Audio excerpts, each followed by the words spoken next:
All right, we are live and I have things to discuss with you.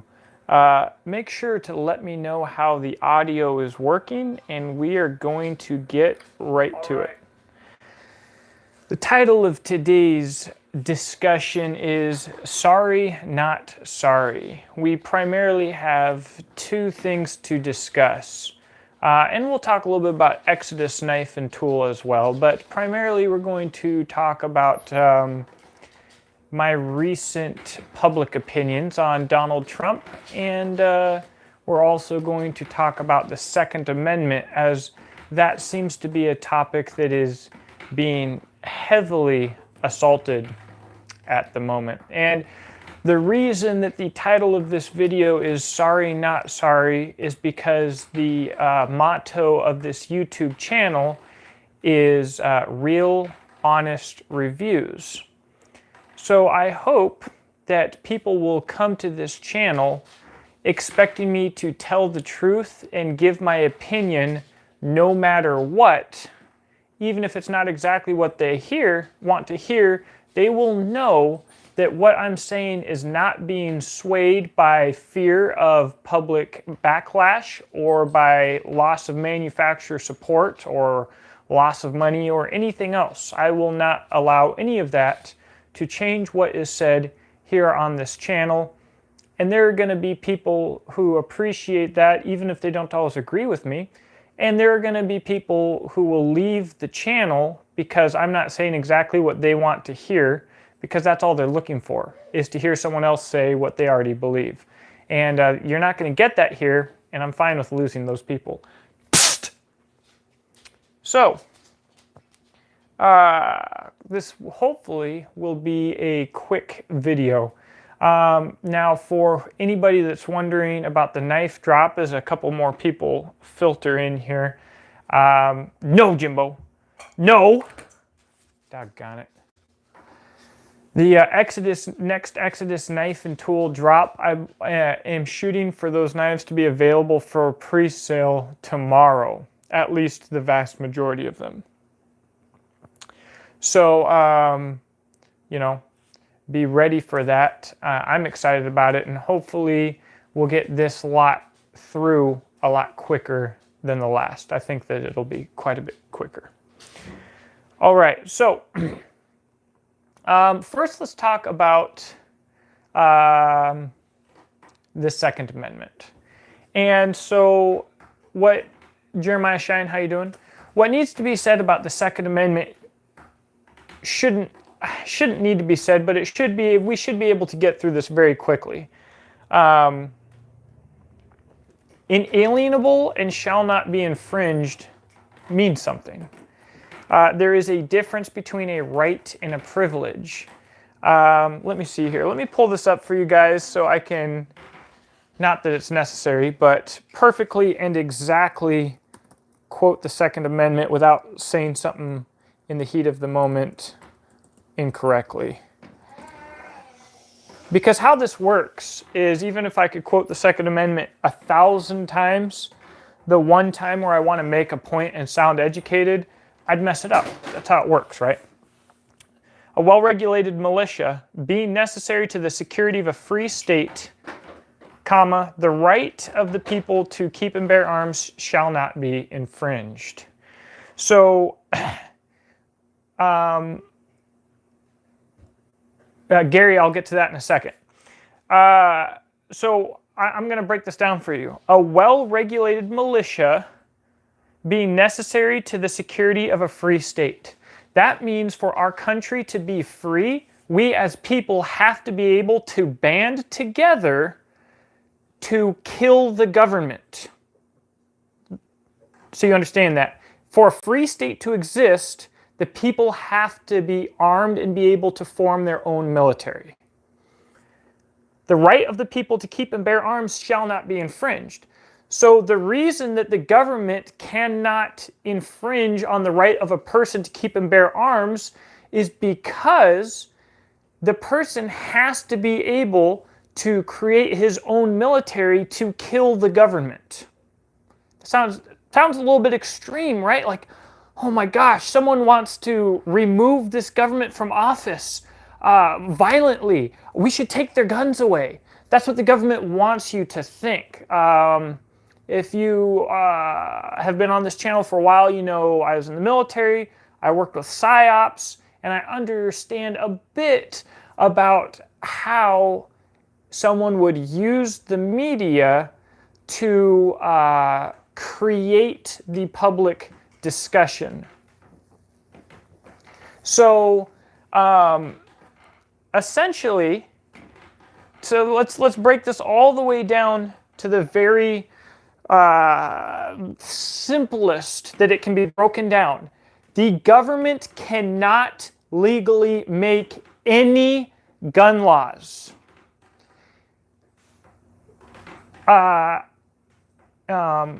We just had a commenter said the red flag laws and certain language coming from the right is crazy.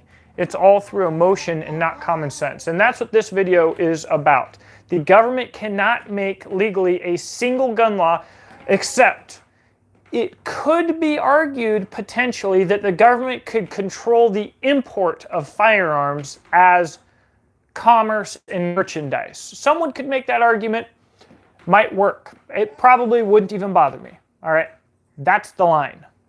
That's it. It's not felon, violent felon, crackhead, pedophile.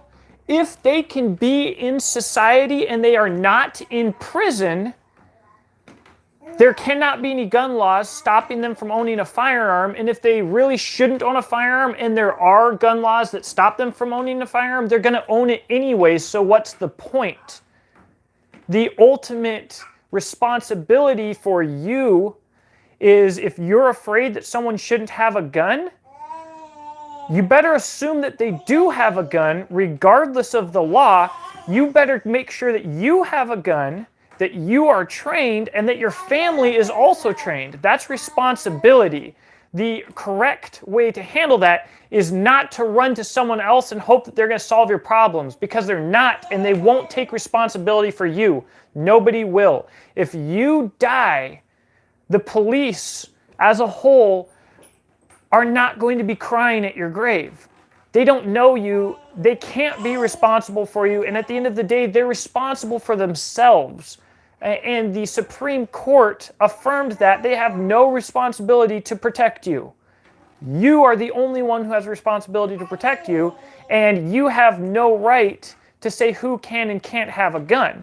So when you say that, and here are a few misconceptions.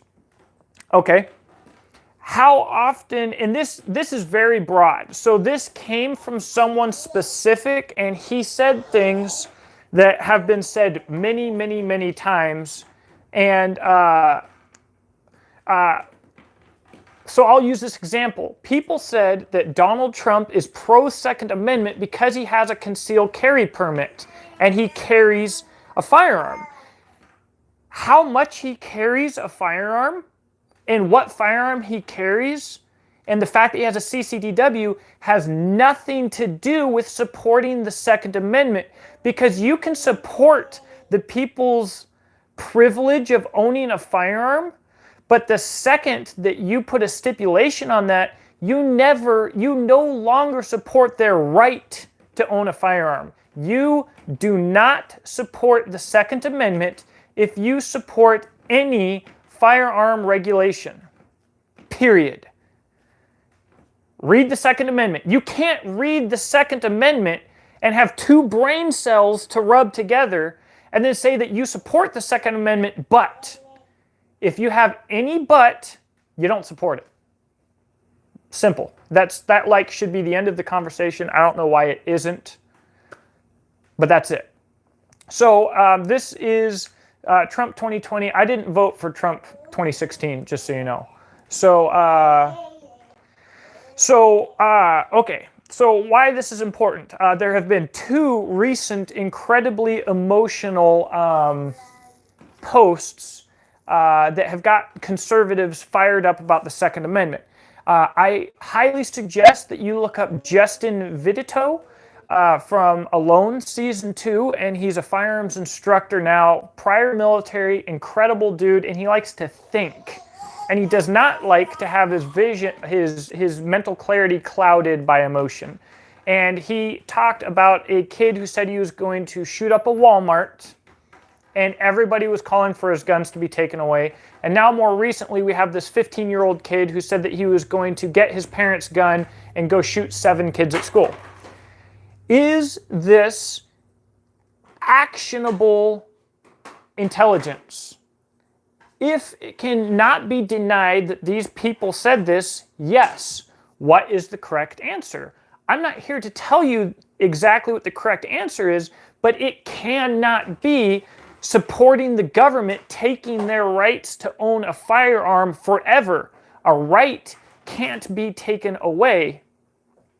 And if you support them having their firearms taken away by the government, you especially can't say you're pro 2A, because here's how this works.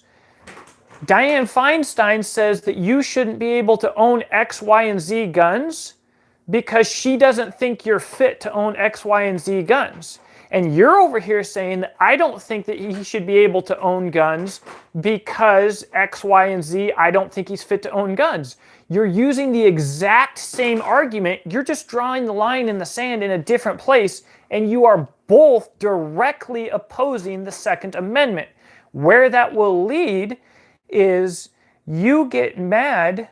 FJ, I'll get to you in just a second. You get mad at someone, you say something stupid. Look, I've said some stupid stuff to people. I've been in fist fights.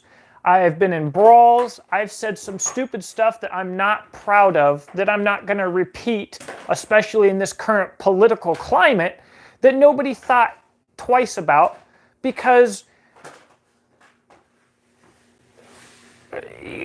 people say stupid stuff. Now, did I write it down and post it publicly? No. But if you think that he can post publicly that he's going to do something really stupid and he should be able to lose his gun rights forever, then you also think that someone else can say something publicly and lose their gun rights forever. And boom, nobody has any of their guns. And guess what? You say that you support the Second Amendment, this, that, and the other thing. Next thing you know, you say something stupid, you're essentially supporting red flag laws, and the government comes and they shoot your dog, they shoot your son, they shoot your wife, and then maybe you take them to court and you win a couple $1 million. Was it worth it? Freaking no. No, it wasn't worth it. So I'll get off the Second Amendment. I'm going to answer a question. Ruby Ridge, exactly. I'm going to answer a question. Jack, good to have you. I'm going to answer a question here before I continue going. Buddy FJ asked, hey man, need recommendations on an EDC folder, a fighting knife, not just box or rope cutter. Answer later, don't want to derail current topic, thinking Emerson CQ C7. Okay. I'll slide you in between topics. I'm actually about to do a video on this. I did some recording with, don't fail me now, Robert Cabrera. Let's talk to my brain, don't fail me now. Robert Cabrera of Philo Blades and Double Star Knives at Blade Show. The audio got ruined. So I'm going, Robert, if you watch this, I'm going to use that footage and I'm going to kind of make my own video where I kind of transcribed what we said. And if I screw it up, let me know and I'll, whatever. A self-defense knife. Okay, I gotta do I actually have 2 videos to do on this, so I can't go too far into it. I think that a self-defense knife is overrated and mostly impractical, but it does have a place. You're asking about a folder. I would personally suggest a fixed blade knife with a Kydex sheath that is placed intelligently on your body for absolutely the quickest draw possible, and train that way. But if you're stuck on a fixed blade, get one that has a solid lockup and that you can be happy using every day, because at the end of the day, if you have a blade and you're using it with an intent of violence, it's probably not going to matter what's in your hand. Paring knife is probably going to work just as good or better than most of the tactical folders, in my opinion. And again, I have big videos to do on this subject. And so real quick, what I'll also slip in, I'm working a seasonal job right now, so I've got this huge list of videos that I'm behind on, and I'm gonna hit them hard. September 28th is the cutoff. And so I've got a lot of stuff coming down the pipe, guys. Okay, so I'll get back into what we're talking about here. Let's talk about Donald Trump real quick. So I was hoping that one of my longtime not only viewers but also supporters was going to come on to here, because he was just getting on to me in my last video because I was critical of Donald Trump, and I mentioned that America would be better off right now if Hillary Clinton won. Somebody's head just exploded, but let me explain why. When Obama was president, he could not get any gun control passed because he's such a dirty communist that if he started pushing gun control, we would come in, something would happen, it would be bad, right? People were primed, people were buying their guns, buying their ammo, getting their training, all right? And the gun industry flourished, the training industry flourished, and people's preparedness flourished. The same thing to a higher degree would have happened if Hillary Clinton was elected as president, and most likely the House wouldn't have gone to the Democrats in a blue flood in response to Trump being elected. Likely that would have been a red flood. We would have had a Republican House, and she wouldn't have been able to do anything. So when I mentioned that, what I meant was not because she's better, and I know that my longtime viewer and supporter who's going on a rant on that video right now should know that's what I mean. I know that it's clear. I know that nobody in their right mind that watches my videos thinks that I would ever support Hillary Clinton or Obama. I'll leave that at that so I don't get red flagged or freaking suicided. But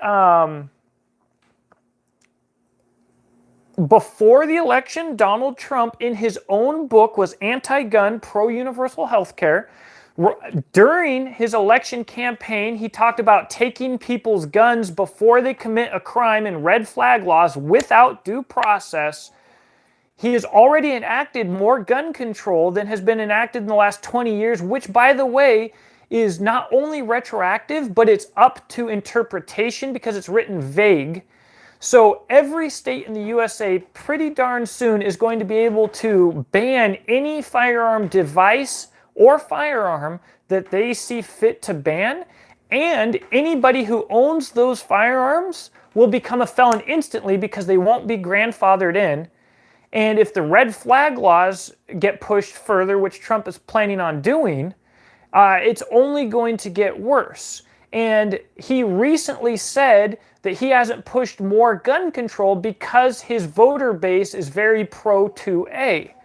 What happens when he doesn't care about his voter base anymore in his second 4-year term? I'm talking to you, person who was in my last freaking video, who's been supporting this channel for like 2 years. So what I want to say about that is that I hope that I'm wrong. I prefer, and the other reason that Hillary Clinton getting elected would have been better is she doesn't sprinkle red, white, and blue confetti on everything that she says. She's a straight up freaking dirty communist. And if you watch my channel, you know how I feel about communists, especially the guy I'm talking to. I happen to sell a shirt that says in big, bold letters, I hate communists. All right? She's a freaking communist. But that's why the people wouldn't have allowed her to get anywhere. Donald Trump is best friends with said communist, but he sprinkles red, white, and blue, which I do appreciate.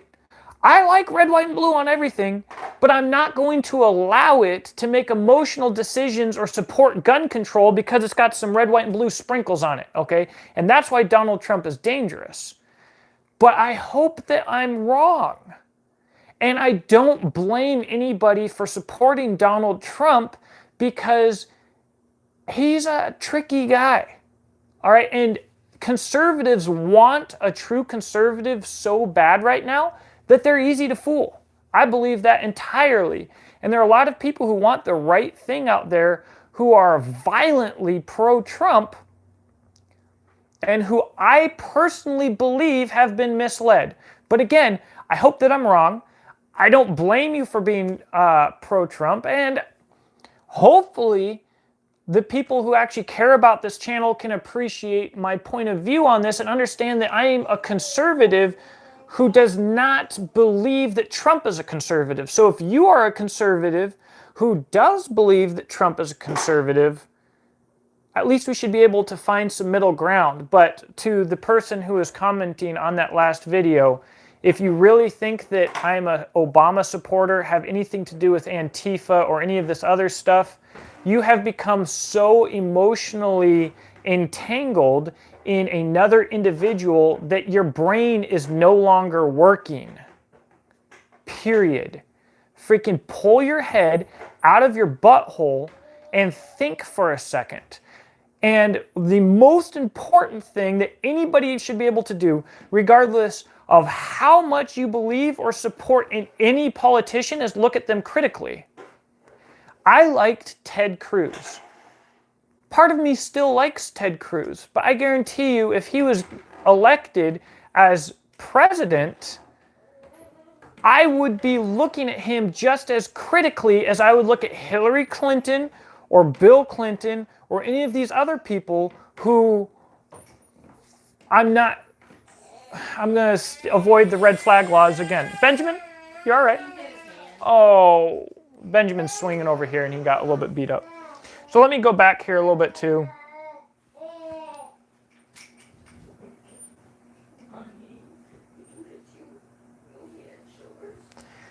So, you know, some of you guys are completely agreeing with me. Some of you guys are partially agreeing with me. And again, one of the most important things is the person that I am doing this section of the video towards can't have a logical discussion with me because he is so emotionally wrapped up in the topic that he can't logically think about it. But if we need to be able to have a discussion. So if someone has this very discussion with me and knows me and starts saying I'm an Obama supporter and a communist, they're only trying to egg me on. They know what they're saying, or they should know what they're saying is not true, but they are not willing to think. And so they're just putting up a concrete wall. They're basically saying, la, la, la, la, la, la, la, la, la. We have to be able to discuss these things. Now, with the Second Amendment stuff that I was talking about in the beginning of this video, all of this came from someone that I have a lot of respect for, and he's dead wrong. And all of the people that will jump on his bandwagon just because of, you know, because they like him as much as I do are dead wrong. But regardless of how much I like somebody and respect somebody, if they're wrong, I'm going to tell them. And if you support confiscation or any gun law, you are wrong. You're wrong. Let me take that back. Maybe you're not wrong, but you don't support the Second Amendment. Maybe you support gun privileges. Maybe you support carrying a gun and being a law-abiding citizen and having the right to defend yourself if you meet certain criteria. Maybe you're not wrong, but you do not support the Second Amendment. And if you say that you do, you are wrong. So, that's about it.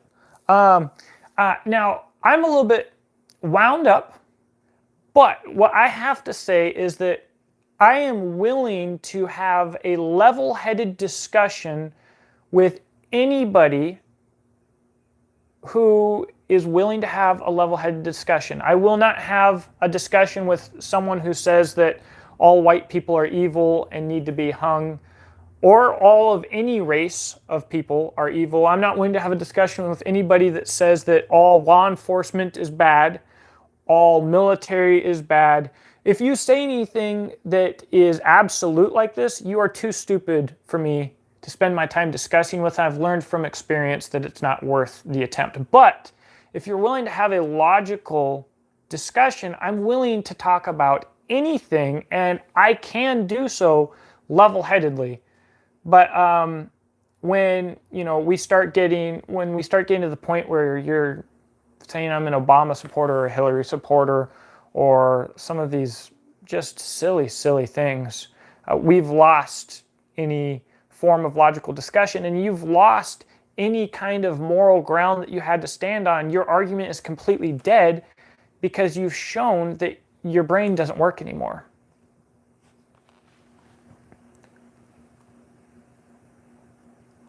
Cyber Production says, I'll support the GOA and FPC because they actually get stuff done. I actually don't know who the FPC is. Guns of America. Let's see, who was I? I supported NAGR, NAGR, National Association of Gun Rights, but they seemed like they actually wanted to get stuff done, but they blew me up so much that I stopped caring. A lot of this becomes actually religious with me, and I am happy to talk about that in another live video, but we're at 25 minutes. I'd be talking for the rest of the night. Well, actually, if you guys want me to get into that, I will, but I don't believe that anything that we're seeing is what it seems. And I don't trust anybody who says that they have my best intentions at heart or the people's best intentions at heart if they're asking me for money. But I do think that a lot of these, almost any organization, I believe, is better than the NRA, not only in the state that it's in now, but in the state that it has always been. I think it's actually a anti-gun plant. Right back to the PSYOPs stuff. FJ asked, what are your thoughts on raising the purchase age limit to 21 if draft age, voting, etc. tracks? I don't know what you mean by tracks at the end of that. I do not support any firearms purchasing age because how is a young child going to get enough money working hard to get a gun and go kill people or something? Yeah, I don't know. If a 8-year-old kid has been saving up for mowing lawns and wants to go down and buy a single shotgun, I guess that's easier to say in a country setting where everybody knows each other. Okay. I meant if you want to buy a gun, you need to be 21, but they cannot draft you until then either. I do not believe in a 21-year-old age gun anything. I also don't believe in a 21-year-old draft.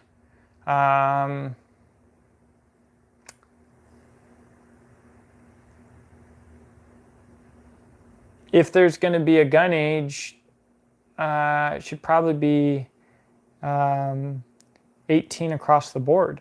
47 KCR, been watching gun prices lately. Is this the time to buy? Right now is the time to buy. Okay, I was just talking about things would be better if Hillary was elected. Let me lay this out a little bit because I'm a little bit on the inside of the gun industry, okay? So, let me see, I'm gonna drop this down a little bit. Okay, so, stop that. If, what in tarnation, get out of here. Okay, if, before the election, basically every gun manufacturer and gun shop and everything overextended themselves to the extreme on credit to pump out as many guns as absolutely possible, because they knew that if Hillary got elected, everybody would be rushing to buy every doggone gun that they could as fast as they could. And then Trump got elected, and the firearms and training industry went,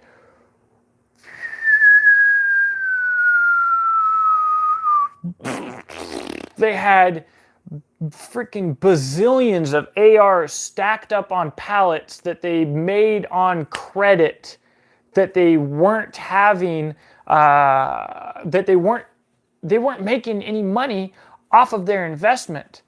People didn't buy like crazy, and it's driven the prices down to a point where, I'm going to be honest, there should not be a single adult male, or probably a single adult period, in America right now that does not own an AR-15. We will probably... I am really sorry for the stream delay there. Let's see.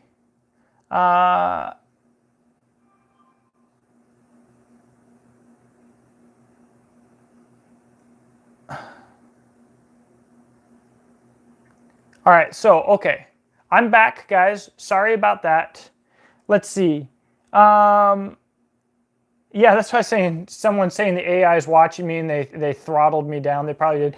By the way, how is the audio? I'm using my microphone now, and I'm hoping for better audio in videos. So let me know what you think about that. 47 KCR, in my opinion, what brand? Okay. So thanks, FJab. That's good to hear.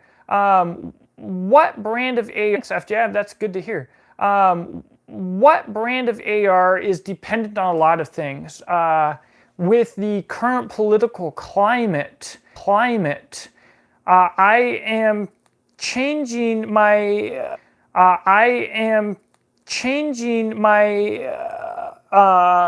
Mental, my perception of firearms purchases from buy once, cry once, buy the best quality AR that you can buy without being frivolous, without hitting the point where you're not getting your return on investment anymore.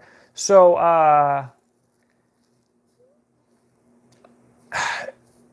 now I'm thinking you might want to instead buy the best bang for the buck, reliable AR that you can possibly buy, times 3. 3 of the same rifle, cache 1, the other 2, train with, buy all the ammo that you... It's awesome. I don't have anything bad to say. Except buy an armorer's book. If you start having issues, get educated on them and fix them and be looking for them. But I would not personally suggest someone buying an AR-556. From what I understand, the Smith & Wesson M&P is really hard to beat for the money quality-wise. A lot of people like PSA. I asked specifically about it in a training group that I am in that's private, that has a lot of big names in it and people that shoot a lot and see other people shoot a lot. And PSA is on the poop list, but a lot of people buy them. They're cheap. They're easy. So I personally, from what I've seen, would not suggest PSA. People that I trust very highly have anecdotally said that they do trust Anderson. And I'm really thinking that Anderson's the route that I might go. So, but I can't personally tell you yet because I haven't bought the Anderson yet, and it might be a while before I can purchase it. Because if you guys don't know, I am saving up right now to start a new business. I want to start a concessions trailer and sell fancy coffee. Capitalism. That's what I want to do. It's kind of weird, but so I'm really throttled down on firearms right now, on everything right now. I'm saving every penny that I can. So it'll be a little bit, and I want to give you guys that budget AR advice. But what I will tell you is you can get an Anderson AM15 right now for like $450. It's retarded. And I've heard good things about them. So I shouldn't be buffering right now. It says that I'm good.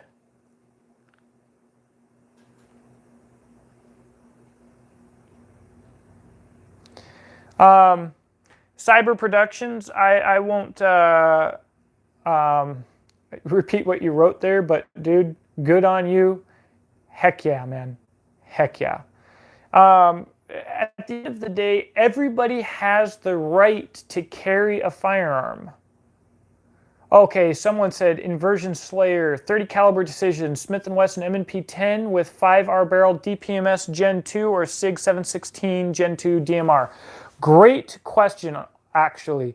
I'm of the understanding that the Smith & Wesson 10 was a flaming failure and just a burning train wreck of poop. And so I would not suggest going that way.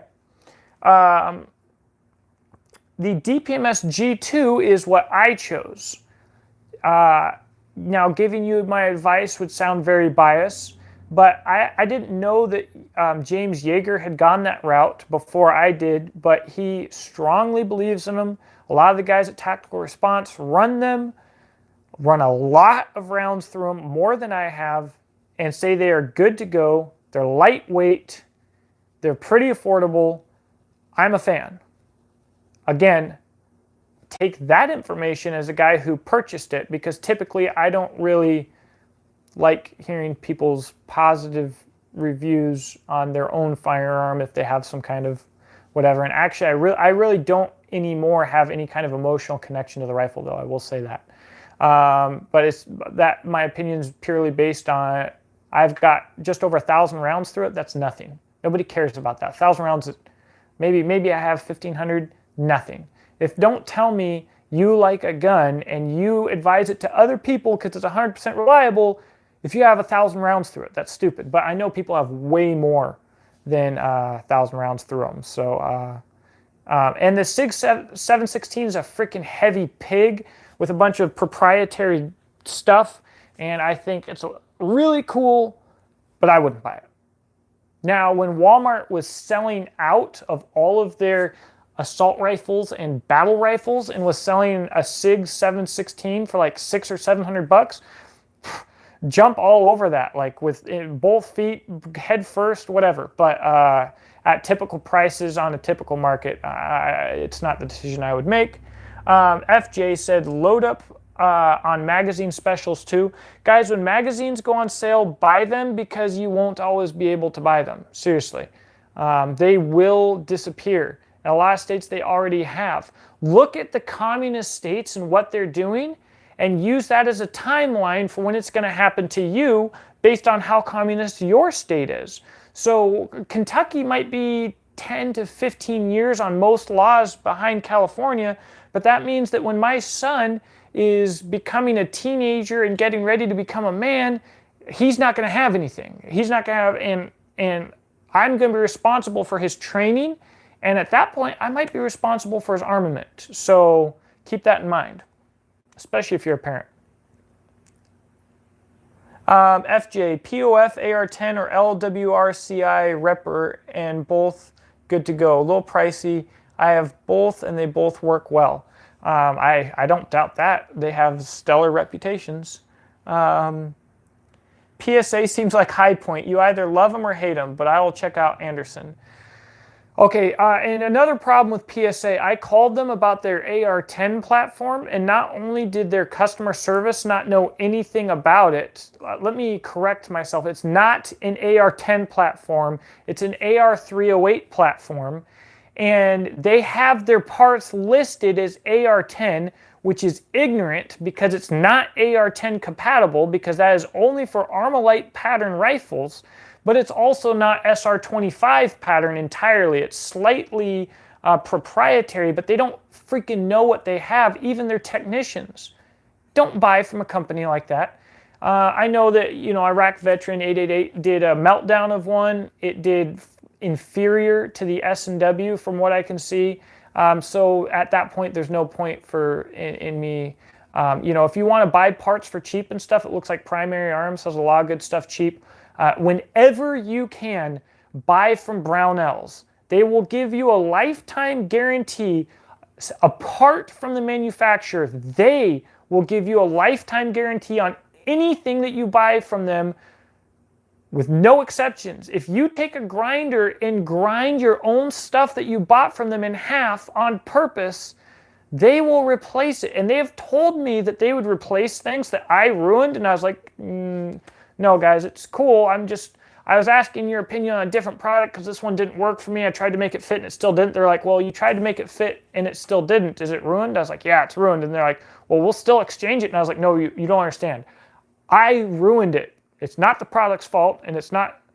So I didn't send it into them, but I mean, they're that good. So even if you have to pay a little bit more, which usually you don't, Brownells is very competitive for what they offer. If you can buy it from Brownells, buy it from Brownells. I'm not paid or endorsed by Brownells, but I wish I was. That's the one thing, I always talk about how like this channel is like not sponsored, whatever. If Brownells wants to sponsor me, dude, I'll do it. Freaking, they're great. Black Sheep, where's my revolver people at?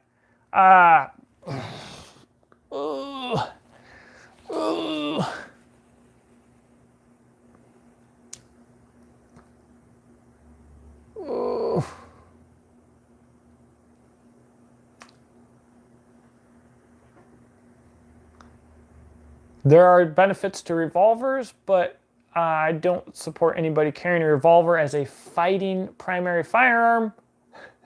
So there might be revolver people in my subscriber base.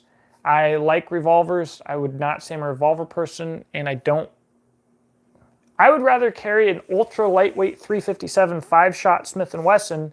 What is it? Not the 327, whatever it is. Their airweight 357. Rather a 5-shot 357 than like a 6-shot 9mm of the same size and weight, probably. But other than that, okay. FJ says he took his LWRCI through 4 technical response classes, 3 Costa classes, a Tim Kennedy, and a Larry Vickers. I beat the heck out of that rifle, and she still runs as good as the day I bought her. All right, so that's the kind of information that you want to see from people. Now, you could say that that's just one person's opinion, and it's not very, it's a small opinion in a big body. But being that LWRCI has an excellent reputation and that dude has done stuff with it, if you want, a good AR, listen to what he's saying, because that's the kind of guy who actually has tested his stuff, and the guy who's like, my high point 9mm carbine has never failed. The government wanted to adopt it. It's really a good design. It's different than the pistol entirely. Those are the kind of people you want to avoid, like the plague. So, yeah, Brownells always has good deals. You just got to look for them. They'll usually have coupon codes at the top. Sometimes they're insane deals. Sometimes they do flash sales. It's crazy. If you're a shopper, I try not to be a shopper, and I'm trying not to do that. But if you're a shopper, like, refresh that page a couple times a day if you've got the money to buy something, because they're insane. All right, barrel suggestions for Stuff at the Fan and End of the World or whatever. Barrel suggestions. Your typical suggestion, your typical barrel is a H-bar, a heavy barrel. And I don't like heavy barrels. They are good for maintaining a level of accuracy and taking longer to heat up before they start stringing rounds. But if you are a prepper, your goal should be a lightweight build that you can move a long way with, regardless of what firearm you choose, and a mental in practicing tactics that involve freaking breaking contact. Okay, ambushes and breaking contact. Everything else is just going to get you killed. You'll never have a 3-to-1 superiority. All of the military training, everybody's like, oh, go join the military. No, if you want to stay alive in a logistically inferior emergency situation, do not use typical military tactics. Use freaking break contact, number like 1, 2, 3, 4, and 5 on your priority list. And then over here, if you have any idea of an offensive tactic whatsoever, it's ambush. And I actually did a video about that at Tactical Response. I've got to be a little quieter. I'm getting riled up and my baby's asleep now. Barrel. Yeah, I prefer a lighter weight barrel. When you start shooting, if you start having to shoot rapidly, you're going to start losing accuracy. But if you're getting into a prolonged firefight, the chances are that you're about to die. So shoot. We always said shoot, move, communicate, kill. Freaking shoot, move, communicate, and get the crap out, because staying alive is always going to be a higher priority than killing the enemy in this situation.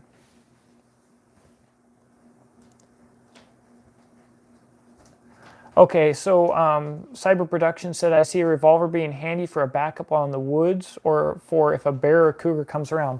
I like revolvers for woods carry, especially stainless steel ones. And revolver magnum calibers, you have to shoot them more. They are harder to shoot accurately and quickly. But yeah, I like it as a sidearm, and I'd like to do some revolver primary hunting. Got my Dan Wesson 44 Magnum. I'd like to take my Dan Wesson 44 Magnum deer hunting by itself, because in a thick area I might need both hands free, and just having a little revolver in the holster would be nice. At that point, my life is not at stake, and I would still have my Glock at my side.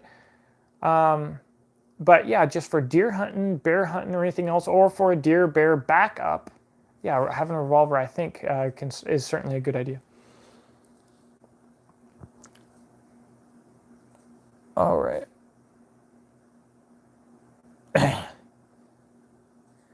So FJ said to make sure your barrel is chrome lined. Accuracy suffers slightly, but durability is superior.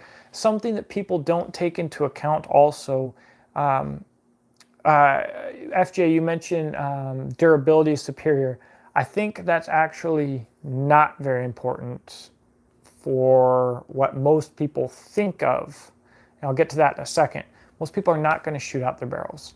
And so I don't know, Jaeger put how many rounds through the DPMS G2, which just has a 416 stainless barrel, which is the lowest durability rating when it comes to round count. And when they chopped that sucker in half, the rifling was perfect and the port was perfect, and they did a lot of rapid firing with it. So I really don't think that chrome lined is as important as people think when it comes to just round count durability from a training perspective. But I do think that chrome-lined barrels are important, especially on carbon barrels, because although the ammo that we're shooting now is basically non-corrosive, in your crap hits the fan or whatever, chance you might be shooting ammo that is corrosive, and then chrome-lined can become a lifesaver. So I wanted to kind of throw that in there really quick, because that's a direction people don't think of. People don't think of how crappy ammo gets when ammo gets low. But look what people are stockpiling. People are stockpiling junk. So poor maintenance, yes. Rust preventative, now you could say stainless for rust preventative also, but poor maintenance, bad ammo, chrome lined, yes. But from the perspective that people think of, like, I want to go to the range with my AR and train with it, and I need to buy a really expensive barrel, not so much. People thinking I need to train with more expensive ammo to save my barrel, not so much. You're not really saving money. But yes, chrome lined, especially in an emergency situation. I know a lot of people who stockpile garbage ammo, old military surplus ammo from like the 60s and stuff, and that crap will eat your butt alive. And that's part of my problem with the modern shooter who talks about not cleaning their guns and having never cleaned their barrels. Okay, that's cool. But if you never think about cleaning your barrels and you are advocating eliminating that from people's regimens, when you start shooting that corrosive ammo, your barrel is going to turn into a shotgun barrel, a smoothbore piece of crap. I think that cleaning your weapons is an important habit, and I think punching your barrel is important also for that reason, because again, I think in emergency, we're going to be shooting some crap ammo. It's probably not going to be the nice hollow point stuff. But yeah, FJ said if I'm shooting thousands of rounds and crap hits the fan, I'll most likely be dead. That is the right mindset. Learn to break contact. I'll probably do a video on that this winter. For my now, if you guys aren't familiar, I have a series on here. Just a second. My brain's going to start working again in a second.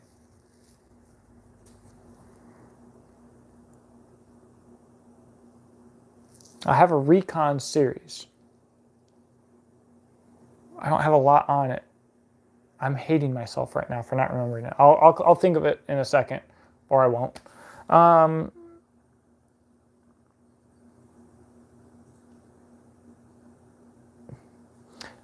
47 KCR. On a ship, we just dump everything until we get taken out.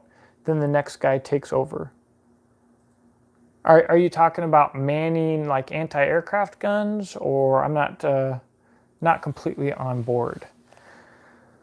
Whew, what an evening. The end of the day, I am not going to tailor this channel to what I think people want to see. I am not going to tailor this channel to protect anyone's emotions or opinions. I'm not going to tailor this channel to make or keep friends. I'm not going to tailor this channel to make money from manufacturers or to keep manufacturers happy or to keep patrons happy or to keep anybody happy. And the people that stick around and appreciate this channel and support this channel and stay as patrons are going to be people who appreciate the fact that whether they like it or not, I'm going to be honest. Yeah, FJ, I need to do more tactics videos, and the 173rd has a big reputation. The reality is that they work Battle Drill 1 Alpha just like any other line unit to an oblivion. But I did learn a lot of stuff, and it's something I need to share. And actually, I meant to do it last winter, but I had my broken ankle. So what I need to do is I need to get a whiteboard that I can take out to the woods with me so I can do some classes and stuff.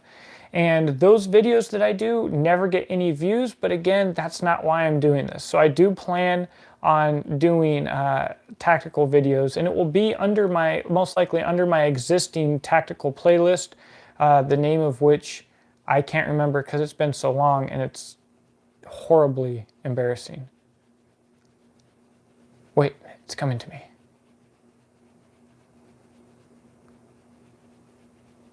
What's it called when you're on deployment? R&R. Recon and resistance. R&R bags, R&R tactics. That's what we need to talk about. Recon and resistance will be the two mainstays of any resistance. So, Black Sheep, have a good night, buddy.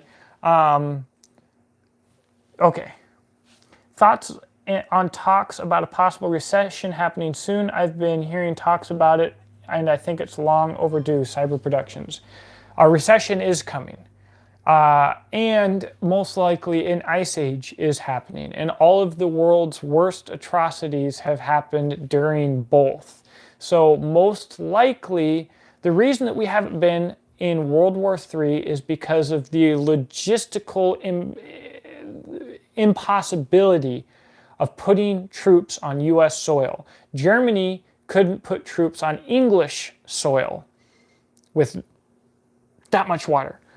We have the entire Atlantic Ocean. Now, what they're going to do is they're going to slowly infiltrate through our border and already be in America. And they're already, if I could tell you the destabilization that China is working on through hacking our financial system and hacking into your credit cards and stealing your money and destabilizing our whole system is incredible.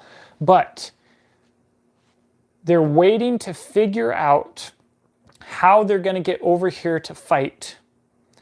And they're waiting for an ice age and a recession. They're going to come together, and it's going to be a big deal. And the other thing that you need to know is the war will be fought in space, satellite to satellite, possibly with men in space, but it's not likely, I don't think. But it will be satellite to satellite, absolutely, and underwater. Aircraft carriers will be obsolete, and submarine to submarine fighting will become a reality. So stick that in your brain bucket. It's going to happen. I guarantee it.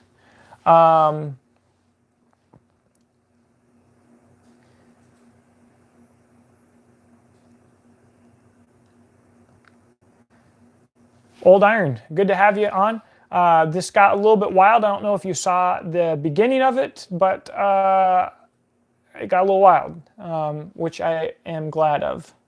But guerrilla tactics are going to be the answer, and the standard military tactics for the survivor are going to just get you killed. It doesn't matter how you could have a Savage Survival, good to have you.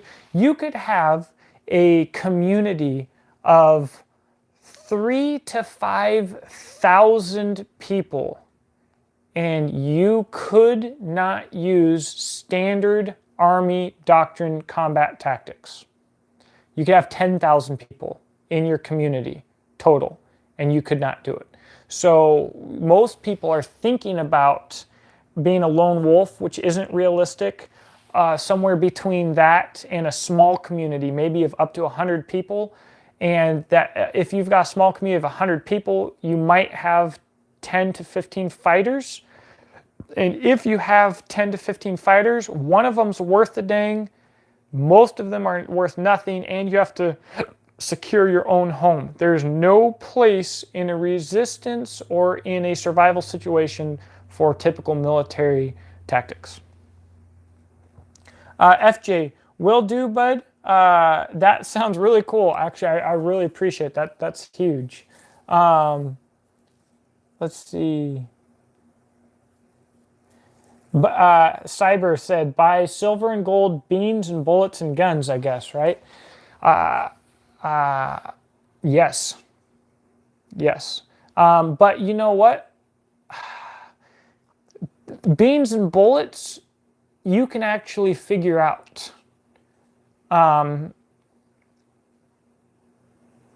Invest in yourself and in training.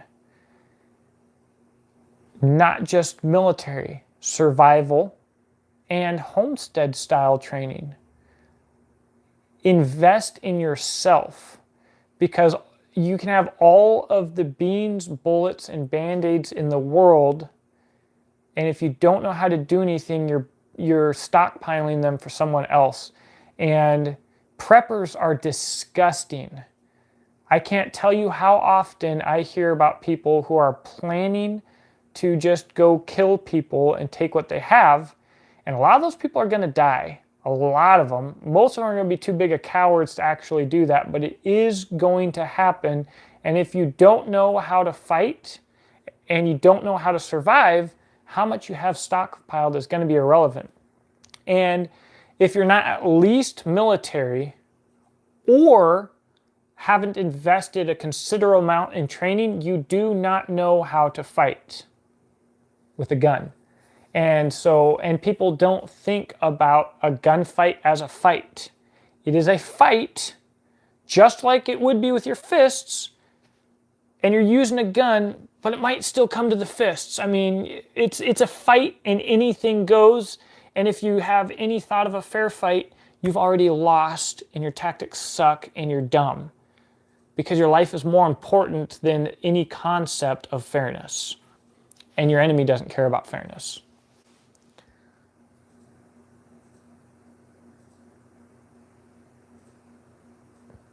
FJ, I'm actually just starting to learn about some of this electronic stuff, and I don't have anything on what you know, I'm sure, but I'm starting to learn about a little bit about like bank hacking and stuff, and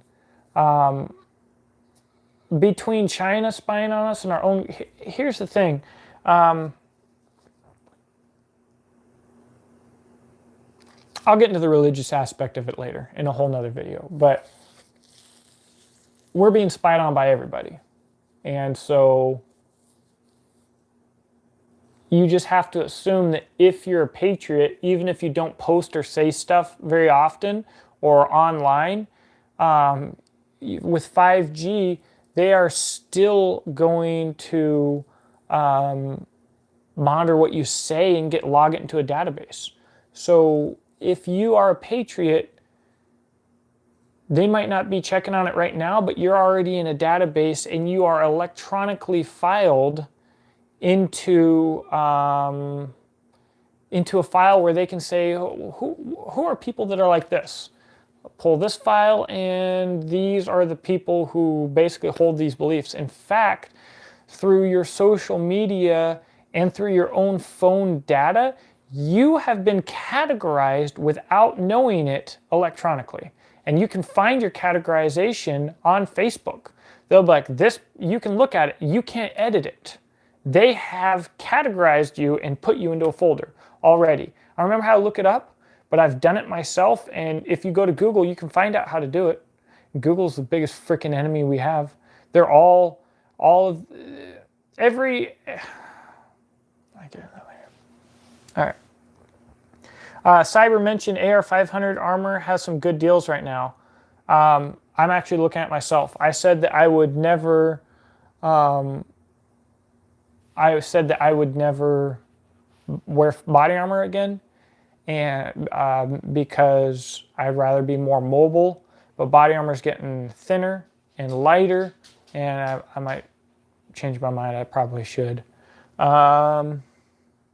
FJ said Ranger Medical Handbook, Dave Canterbury Bushcraft Skills Book, Land Nav Handbook. Okay, let me talk about that real quick.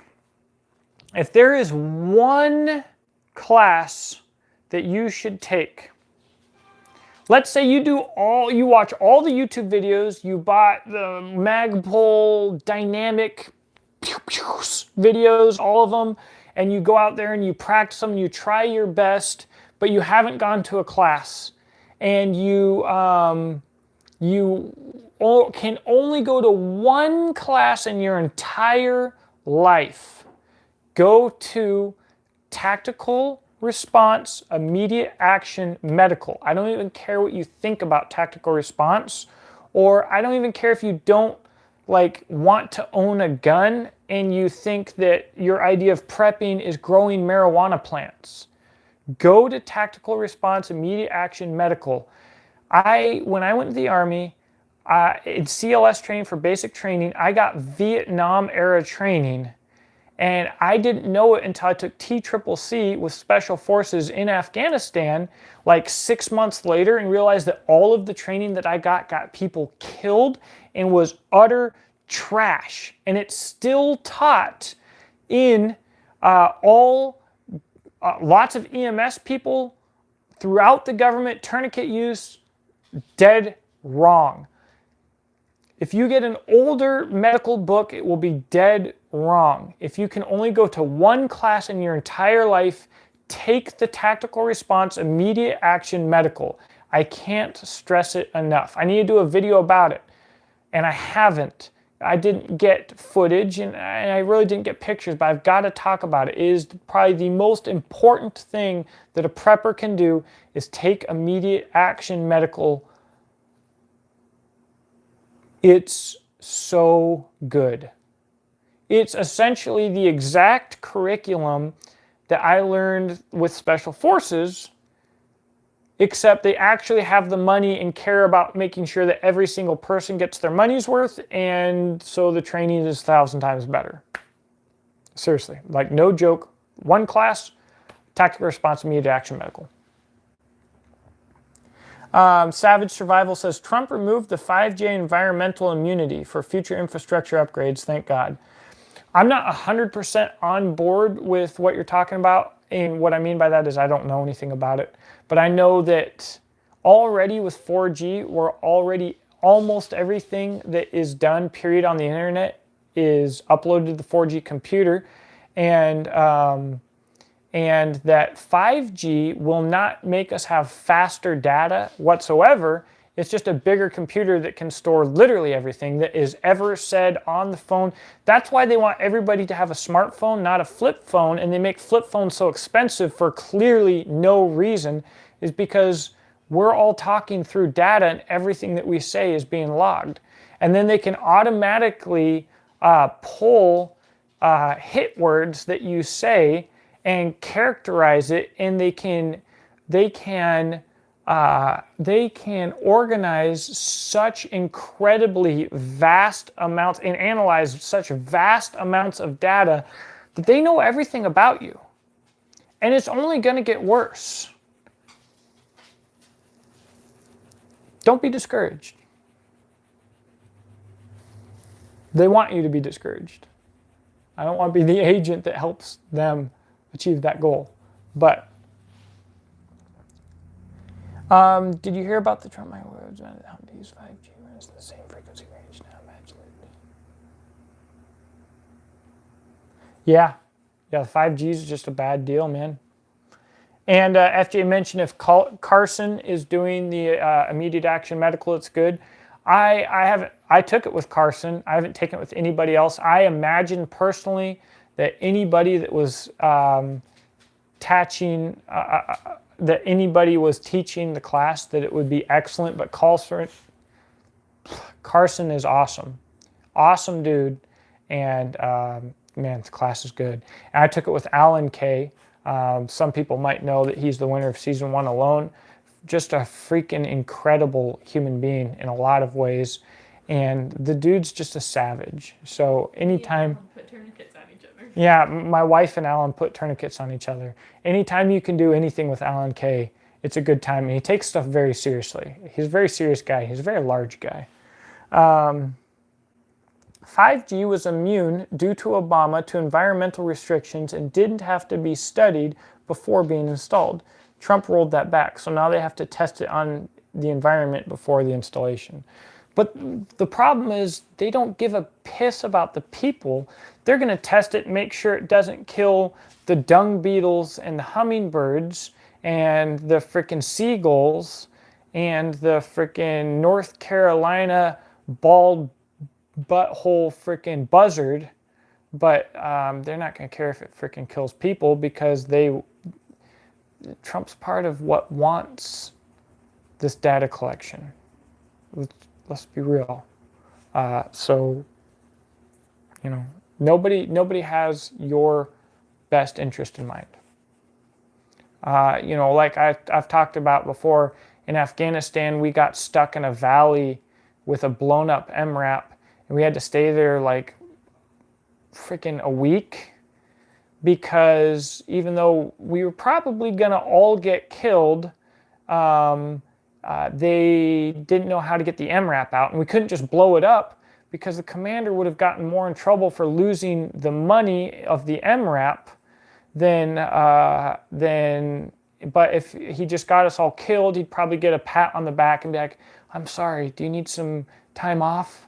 I know this is really hard for you. So, Savage Survival said it best. Only you have your best interest in mind. And that's why the concept of gun control is just so asinine. FJ said, your tourniquet is on right when you scream when they lock it down. Yeah, exactly. You need to learn to put on a tourniquet right and to stay vigilant while you're doing it. Because if you have only been taught how to put a tourniquet on by the Red Cross or by your work, you have no idea how tight that tourniquet needs to be. You don't. You need to do it right, and you need to train it right.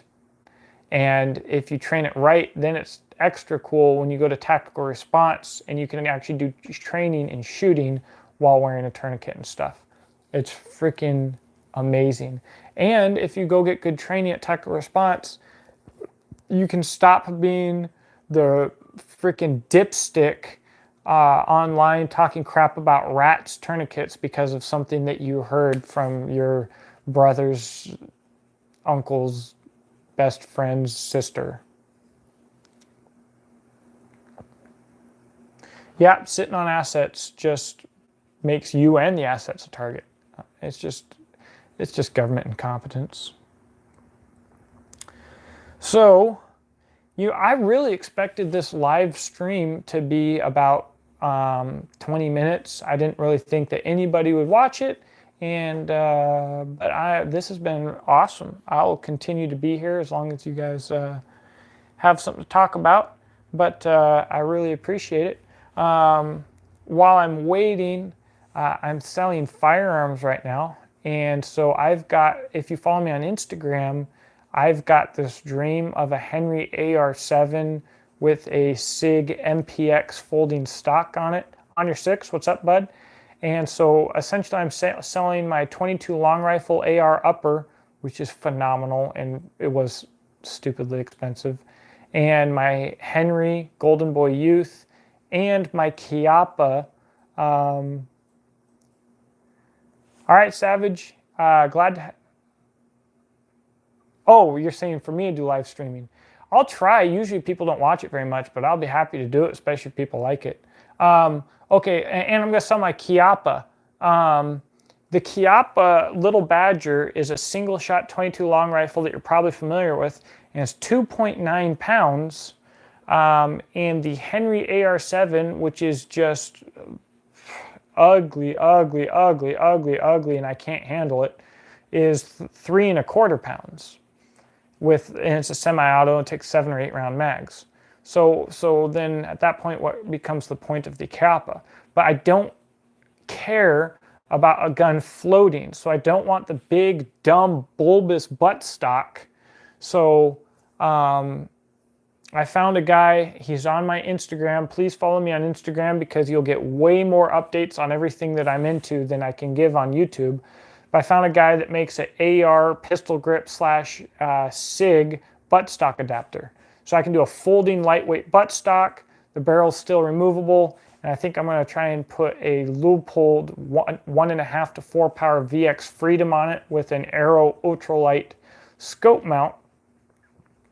And I think that's going to be by far and away better than all of my current 22 options. I'm actually selling the Henry because it's just too beautiful. It got scratches on it. I'm bummed about it, and I'm like, if I can't get scratches on my gun, why the crap do I own it? Because I'm not a person who can do that. Bushcraft to Survive. I am glad to have you here. You're going to have to go back and watch the beginning part of this video because it was the meat and potatoes. But I will go down there and we will do some training. I have to do that. What is the best top-rated tourniquet on the market? Cat's tourniquet and the Soft T wide. You have to make sure that you buy the Cats from a verified source because there are a lot of fakes out there. But if you want to buy a tourniquet and know that it's good to go and carry it on you every day, everybody should carry a tourniquet every day. Just get the Cats. On your 6, I'm not completely sure what you mean there. Please restate that and I'll answer your question.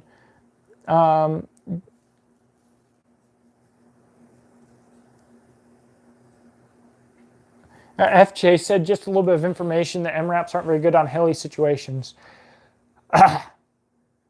I have caught air in an MRAP, all 4 tires. In the snow, I've drifted MRAPs. And I have gone through wadis in Afghanistan, which are incredibly steep little trenches from extreme flooding and water flow that's just crazy.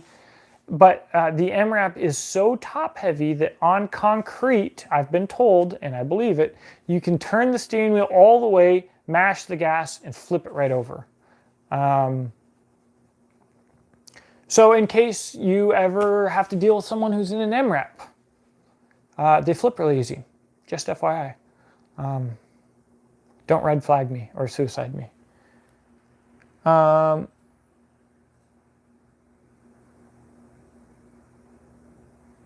FJ, you'll have to let me know what the 3rd tourniquet added to the TCCC was.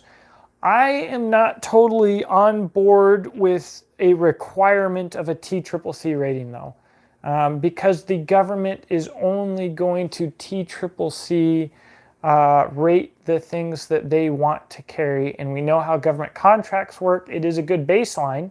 So yes, get the CAT. It is a good baseline. It means that they have tested it. It means that it is good. But a lot of people say they won't get any tourniquet that isn't TCCC. And there's the whole drama with rats. I love rats, actually. But I do think that I can carry cats, and I probably will start to do so.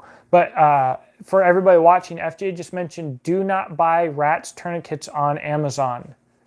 Do not do it. I believe where you're supposed to get it is North American Rescue. Bushcraft to Survive sounds good to me. Which one should I take first? When I come down there, I need to schedule time to come down there, and I need to have a specific curriculum set up. Like I had said before, advanced action or immediate action medical is the most important class to take at tactical response. I could definitely help do a class. I can't do it especially with needle decompression as well as they can do it. I don't think. Maybe I could. We'll talk about it, bud. Just we'll schedule something, especially when I get a little bit free here. And also, with my party coming up, my fall harvest party, if you guys want to come out a little bit early, we could schedule some training for then as well.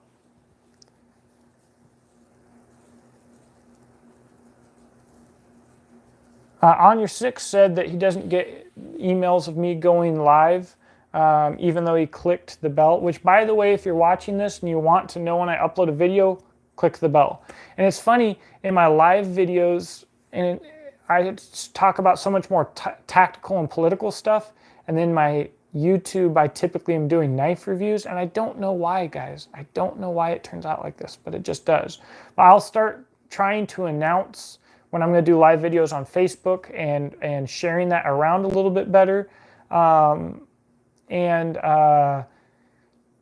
This video was off the hip because this dude who's been a supporter of my channel, like he sent me stuff.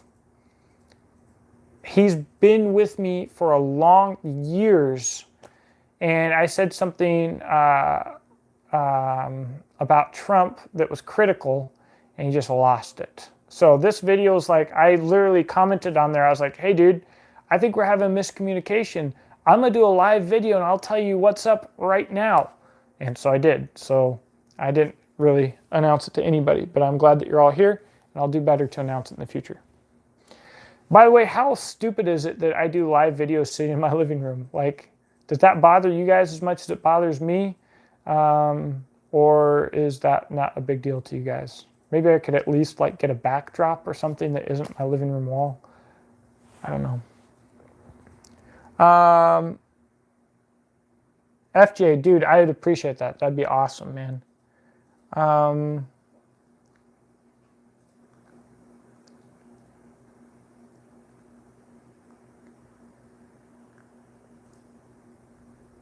Okay, so Inversion Slayer said rats is great for backup too. So you are correct. Cats and soft T should be your go-to like a rifle. Rats is like a pistol. I carry rats daily because it's easy for me. I think I'm going to start carrying a cats because it's not that much harder to carry. But I do think that the Sam XT is the new TQ. Yeah, I'm familiar with their splints, their Sam splints. Cool. But yeah, people should, I think, should think of rats as a pistol. Something that's easy to stuff somewhere. Wow, my computer's about to die. That's really impressive. Mariah, could you do me the huge favor of running and getting my cord? I would really super, yeah, I'm sorry. I'd super duper appreciate it though. My computer's literally about to die. And it was fully charged. I will try to not live stream on the toilet. Can't make any promises. Just kidding. So there you go. I am going to alienate some of my viewers because I am planning on doing more political videos. Uh-oh, Benjamin's awake. And I'm going to get a backdrop for that. And I'm hoping it's a cool backdrop, and it might be where I do my live videos from as well. But, and also I know the lighting sucks, and also I use my front camera on my phone. And let me tell you why my front camera on my phone, you shouldn't use your front camera on your phone if you're going to do this, if you have a YouTube channel, which some of you do, because it's naturally difficult for you to look at the lens here. You will naturally look at yourself in the middle of the screen. I don't see a cord down there. Yeah, it's definitely down there, Mariah. I just unplugged it. It's plugged up on my thing above the desk. All of my plugs are up. I don't even see the cord plug. I don't see anything down there. Yeah, it's 100% there. Anyway, so yeah, doing your front-facing camera for a live video is a bad idea, and the quality is going to be terrible if you're ever interested in doing something like that. But that's exactly what I'm doing right now. It makes everything suck.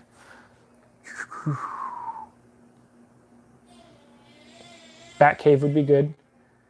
Oh, FJ said the backdrop should be a 173rd flag. That's a great idea. I've got a 173rd flag in the basement. I kind of use it as a wall right now, but I think I need to get another 173rd flag. That's an excellent idea. So, yes, indeed. Yeah, Bushcraft to Survive is a YouTube channel that I think all of you guys should subscribe to. Noah is the man behind the channel. And he's getting into the AR world. Noah, we should go. Like I said, I'm going to come down there. We're going to do some shooting. And since I'm going to get a new AR, I could really incorporate that into a lot of what we're doing. Thank you so much, wifey. Let me plug this in here. So, guys, I am literally changing, like I mentioned, my concept of a fighting rifle. Due to the climate change, we have this idea of fighting for our gun rights, all right? And I'm going to tell you right now that it is better for you to live another day, and if you can plan ahead to live another day and be able to fight, you will be better for it. So,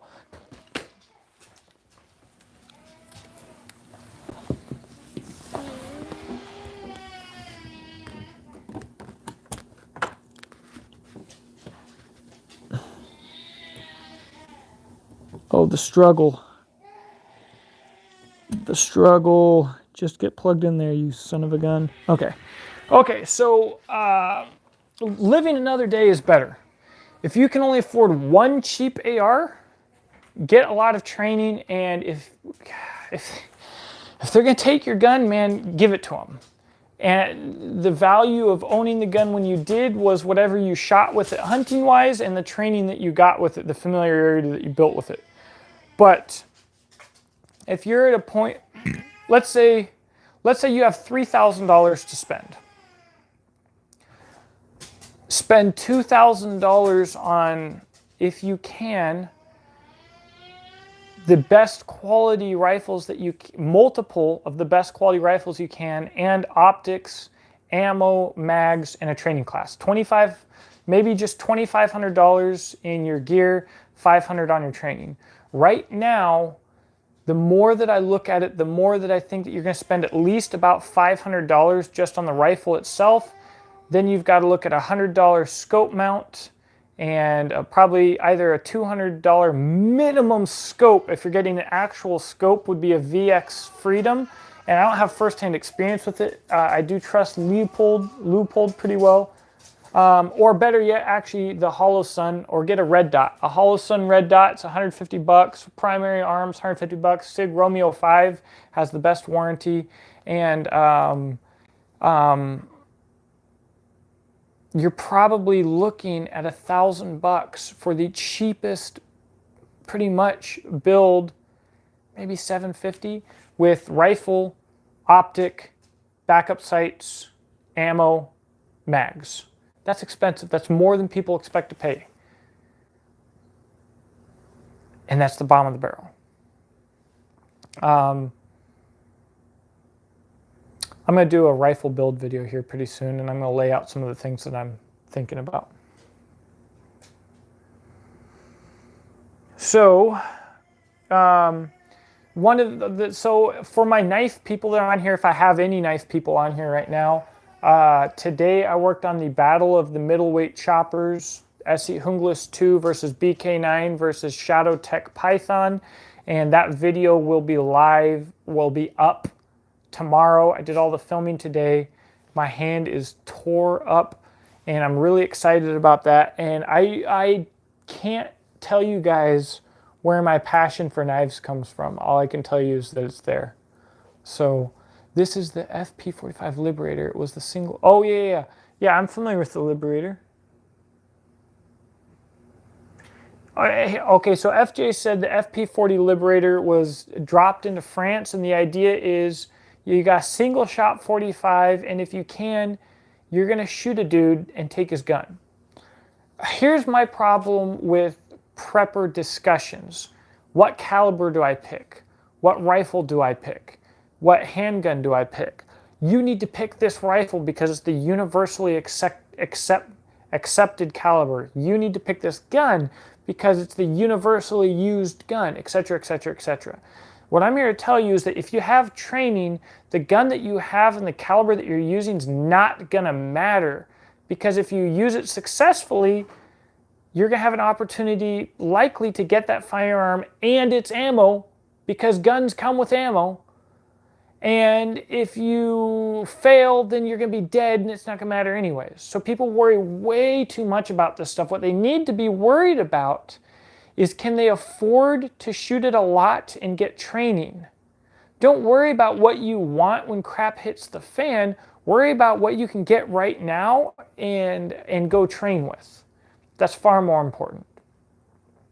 And so, and I am potentially making kind of an ideology shift from the battle rifle to the assault rifle. That stinks coming out of my mouth, I'm going to be honest with you. It really does. It doesn't taste good. But that's the truth. But like he said, get out alive, cache something if you can somewhere, and live another day to fight another day.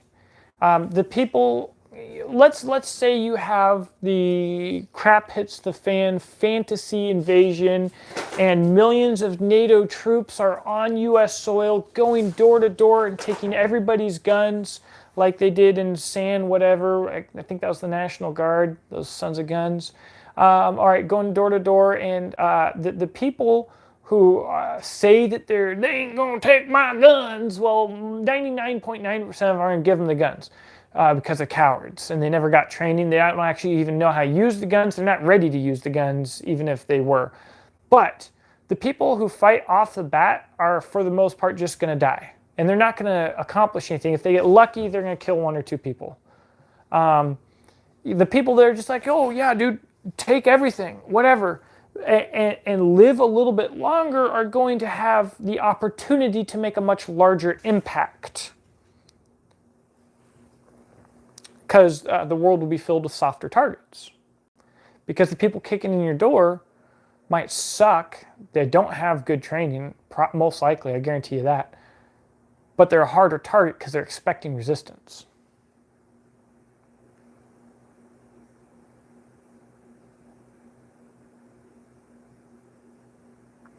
FJ says, SKSs, he mentions SKSs are cheap. They're easy to stash. They don't need mags. You can throw them into a PVC pipe. Stuff that you need to think about. Old Iron said, standoff and creating space from a threat with a long distance weapon is optimal. Keeping the threat as far away as possible is nice if possible. So in my experience, terrorists closer than 300 meters died, further than 300 meters lived. FJ, I'm sorry that I see that your message is rejected, but anyways.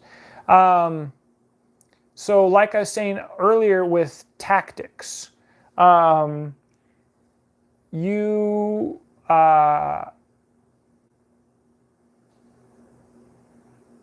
break contact is the tactic, and maybe ambush. And yeah, I'm tracking. I'm sorry about that. But distance is your friend. And it doesn't matter who you're fighting or what their abilities are. Distance is your friend. And the assault rifle is not really going to give you that. But a lot of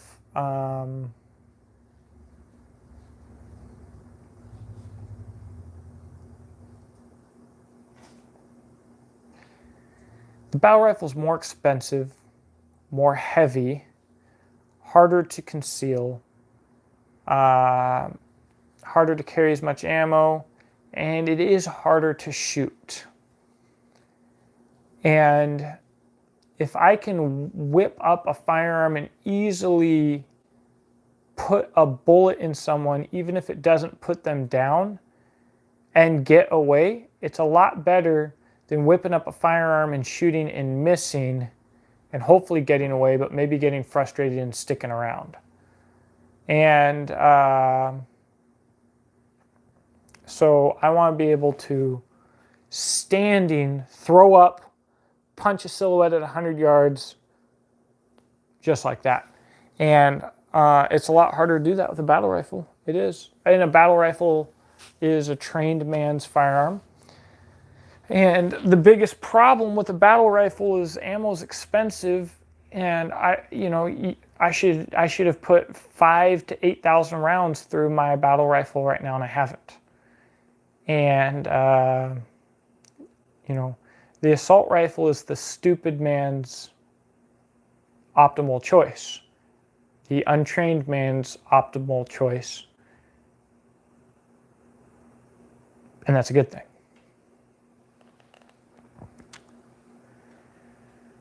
So,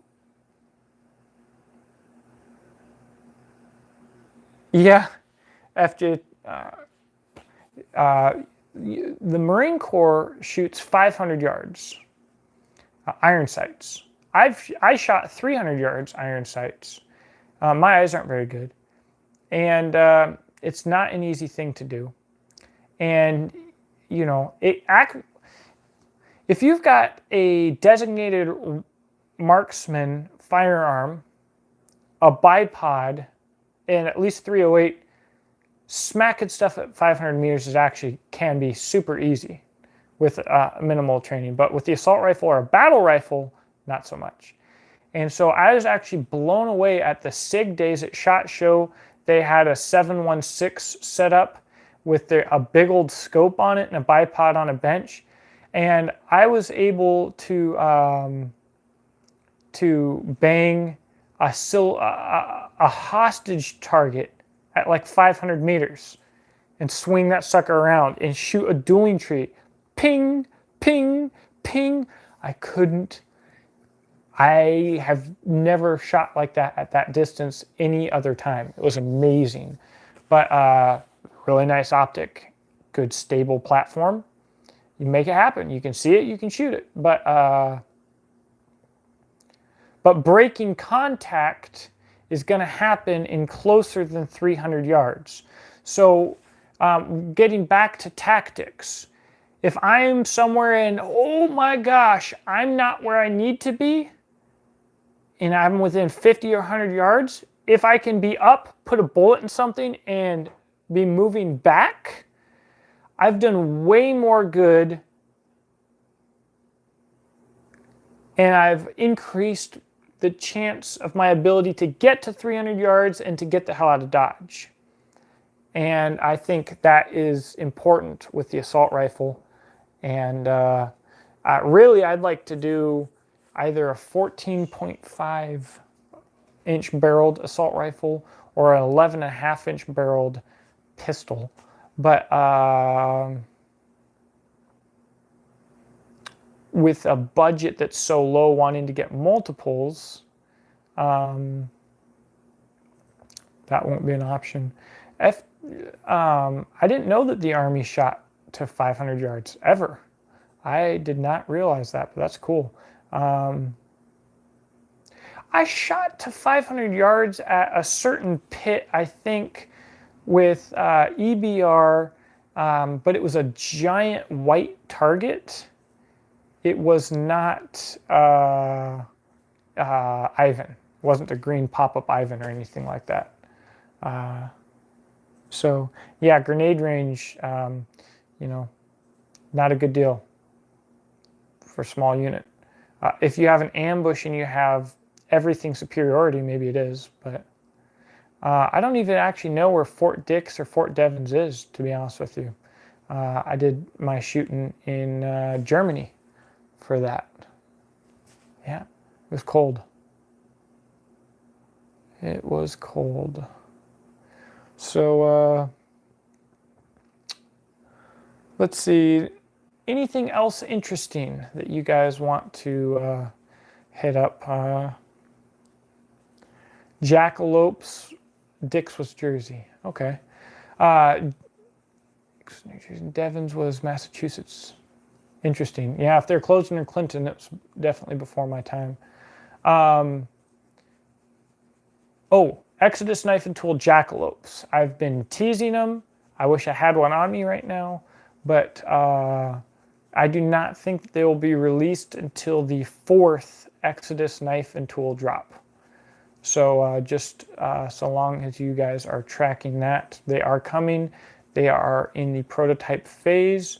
The French Foreign Legion Fighter is getting custom leather right now, but I might change it. Right now it's at a 1/4 inch thick. I was thinking maybe that's a good thing, but it's got a slight hollow grind, and I think the edge is still too thick, which makes sense for poking holes and stuff.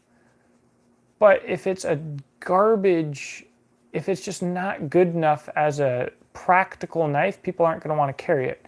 I want this to be something that people want to carry.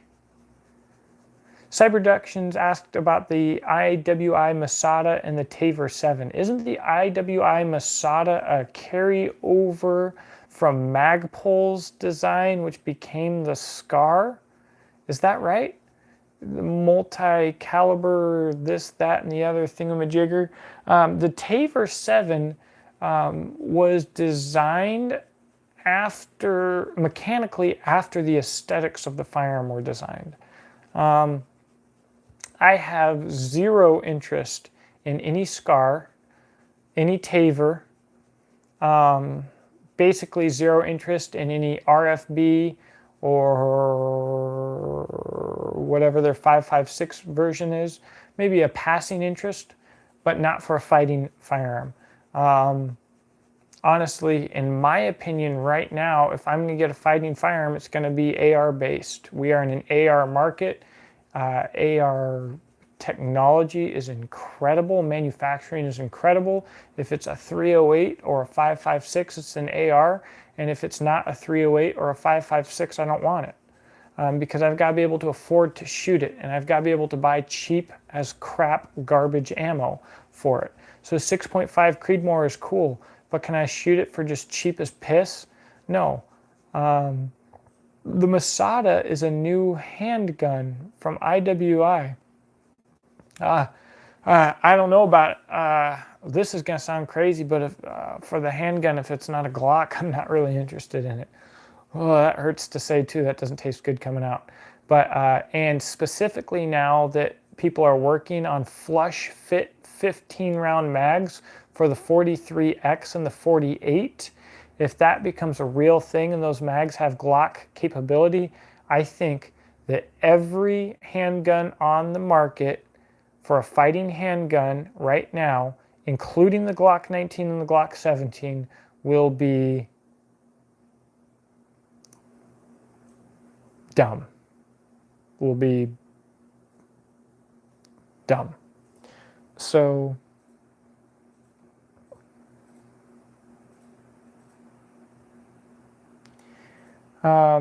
someone just said that the Taver was nice and compact, but it's strung at the range. Also a little overpriced for 5.56, and their buddy sold theirs. I'll say that I've shot the G36 from H&K, and I thought it was a steaming pile of garbage. I also shot HK's 9mm that they issue their Germans, and I thought that it was absolute steaming garbage. Someone just asked if I prefer the AR and piston or direct impingement. I prefer direct impingement. I would have been shocked to hear myself say that when I was in the military, but the manufacturing has come such a long ways. It's not an issued rifle. It's one that's actually taken care of. Direct impingement is simpler. It's simpler. It's lighter. Less moving parts. They can have probably arguably equal reliability, but long-term reliability and serviceability is by far superior. If every AR used by the military had always been piston driven, then I would say piston driven because of parts availability. But as it stands, I think that direct impingement is absolutely, for a prepper, 100% superior in every way. FJ mentioned that he hates the Glock plastic sights. Let me tell you why I love Glock plastic sights. When you go buy a nice mountain bike, not a Walmart mountain bike, but a really nice mountain bike, it comes with no pedals. You just spent $3, $4, $5, or $6,000 on a mountain bike, and it came with no pedals whatsoever. Because everybody has a different preference on pedals, and whatever pedal they put on there, everybody would complain about. So frickin' buy your own pedals is what they think. You're not gonna be happy with anything we do, buy your own.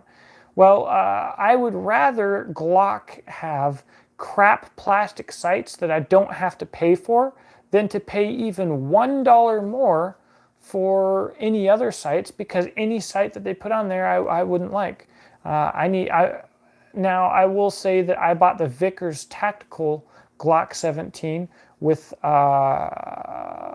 U-notch rear and a Mariglow front, and I don't like it a lot, but it's good enough for me to stay with it. So, you know, if they offered a sight like that, probably a lot less people would complain. But if it made it a lot more expensive, most people would still complain about it and still knock them off and put their favorite sights on there.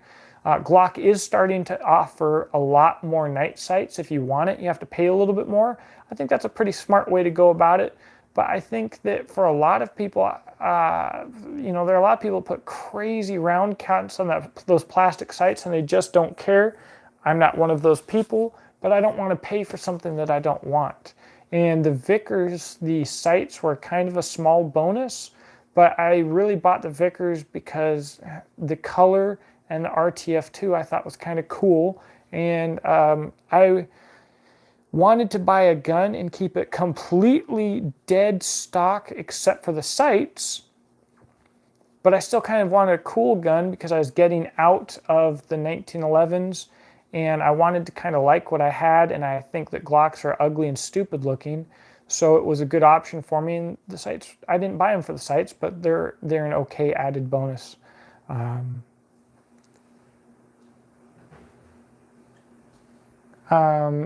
So what's up?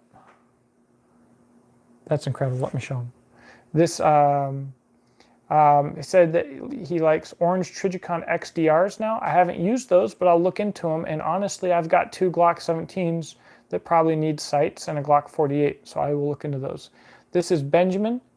My wife, Mariah, is a newborn photographer specifically, and we got some pictures of him today.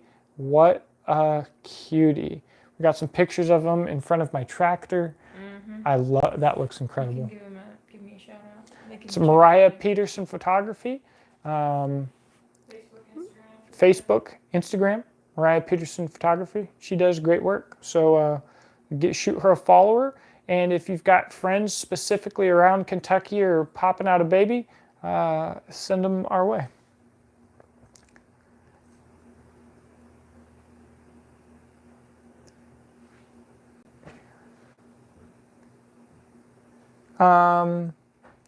That's one thing. One thing that I don't understand is the Magpul Imbus. We're talking about front sights. Magpul Imbus having a proprietary front sight post. I feel like iron sights are so important, even though everybody else on the modern tactical market thinks that they're irrelevant and outdated at this point and completely unnecessary. But I think they are. And I think I have a K&S front sight post set, and I picked my favorite one out of there. And I feel like that front sight post is almost like pedals on a bicycle, and that everybody should be picking their own front sight post that they shoot the best with and that they like them the most, and nobody does, and I don't understand it. It's weird. I need to do a video about that. I really need to do a video about that.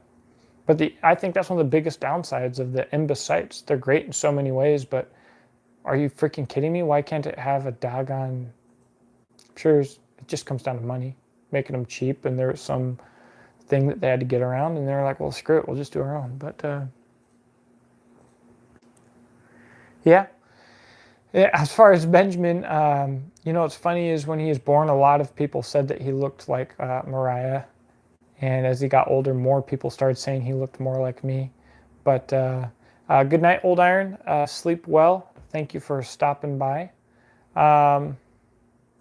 Yeah, Benjamin's eyes are like a gray. So Mariah's eyes are brown. Mine are blue, but they're kind of yellow on the inside. And his have turned to where they're like mostly gray. I think with does he still have a little yellow on the inside? Yeah. A little bit yellow on the inside, but like brown on the outside. They're kind of wild. But kind of gray. Mariah loves gray. I don't like gray, so whatever. But yeah, irons are critical. I don't understand pop gun culture right now, where people say that that iron sights are not critical. Cleaning your gun to some degree or another is not critical, and punching your bore isn't critical. I don't like it. K. Grimm said, I'm a pretty tall guy. A lot of AR-15s don't feel right sometimes too. I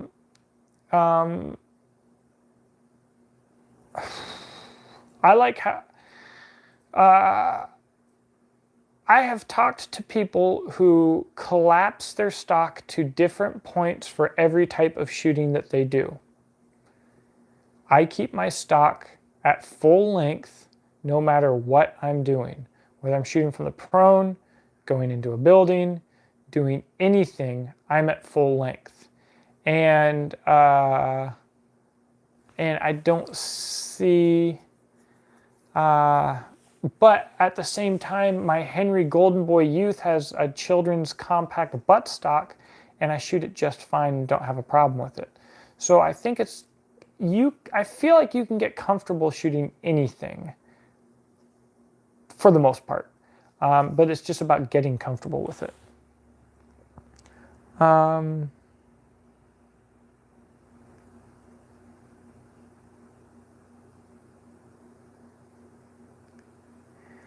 But anyways, I gotta get going, guys, because my phone is literally about to die. I plugged the computer in, my laptop is at full charge, and it almost died. And now my phone's about to go, and it was at pretty good on the battery as well. So I've got to get going. I have thoroughly, this has been my favorite live feed ever. Thank you for making it great. Thank you for watching. For the first 20 minutes worth of stuff in this video, if you disagree with me, that's okay. If you agree with me, share it with the people that need it. We need, if all conservatives who believe in the Second Amendment came together and actually supported the Second Amendment for what it should be, this government could not walk on us. They would instantly be terrified.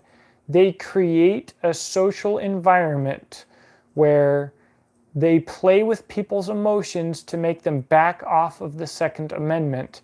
And now we have a rift within our own family, and that makes us weak.